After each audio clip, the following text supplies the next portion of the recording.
Hey guys, what's up? This is Fiction Effects Reality. I know a lot of you have probably been following Alkaizer's race to level Paragon 100, and in the same fashion I have copied his build and sort of done my own thing here. And some of you are probably doing the same thing, and well, I've kind of developed something that works for me, and we're going ahead and using two-handers here. I don't have a barbarian weapon which would generate more fury, but I'm finding that I'm still able to level fairly decently. I'm Paragon level 9. It's been about 2-3 days, so not bad progress. And if you're gonna go ahead and redo this build, or like copy it, use it as a blueprint, a couple things you might want to take into consideration are the passive skills. Here I'm using Ruthless, which gives you 5% critical chance, 50% critical damage.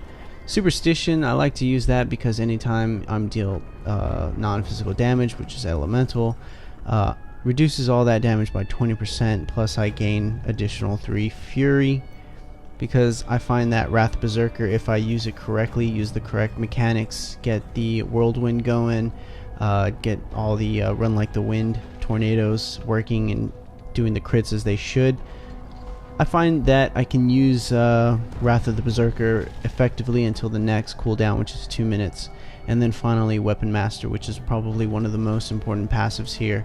And what you're looking at is the sword and daggers, mace and axe affixes. And so Alkaizer, what he has is he has a sword. It's also a mighty weapon, so it generates 3 additional fury per hit. And he's also got that as a sword, so he's increased his damage by 15%, plus his offhand is a spear, so he has 10% increased attack speed, which works really well with whirlwind, and it helps you generate the necessary fury to keep your whirlwind going consistently. And so since I don't have his resources, I don't have his gear, I haven't been farming nearly as long enough, I've sort of developed my own solution to his build, and what that is using an axe, or sorry, a mace. We're using a mace as our primary and a sword as our secondary. So with our secondary, we're receiving increased attack speed, so let me go ahead and show you that. So 15% increased damage, 15% increased damage with the sword offhand, and we are receiving a 10% critical chance with the mace. So notice critical chance goes to 41. As soon as we equip the mace to primary, it goes to 51, which is great. So if we had the switch though, we would have that at 41 critical chance, 160 attacks per second, and we have the mace as the offhand. So our attack speed has been increased, but that's because of the mace. And we go down to 150. So we're 150, 180. Our crit chance is 41. Now, while that's still high, we have a better success of critting and creating more additional fury by having that mace as the primary. So it is consistently 51% critical chance. Our attack speed is still the same, but we have a 51 increased attack speed, or 51% critical chance, which is great because that helps it greatly with generating that fury necessary to keep whirlwind going.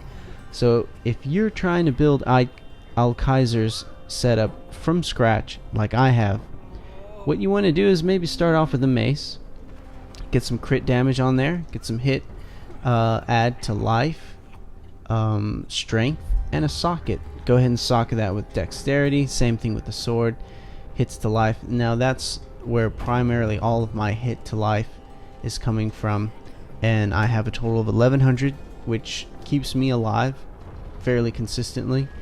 And the only thing that I really have problem with is the resistance, since I don't have all that Immortal King's gear, which I'm sure most of you won't, but I have done my best to sort of scrounge up what I can from the auction house and just from general farming, and getting quite significant all resist to the gear, and some fire and physical resistance. which is, if you think about it, fire is one of the primary enemies of any sort of hero or class, because it's used in Molten, it's used in Desecration, it's used in Mortar, it's used in a various amount of things that the enemy is going to throw at you, as well as physical damage. A lot of things are just pounding on you, hitting you, striking you as you whirlwind by. So it's important to get those. Those are the two top priorities.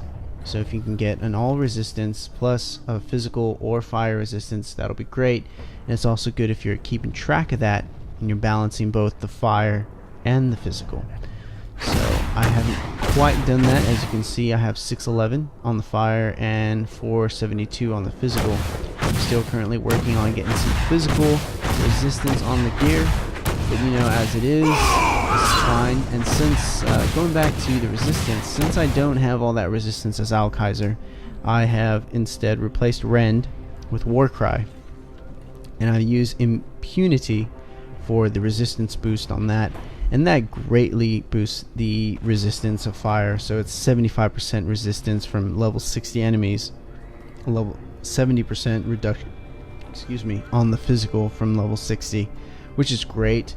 And I have a total of 61% of armor damage reduction, which is universal, counts for anything elemental, physical.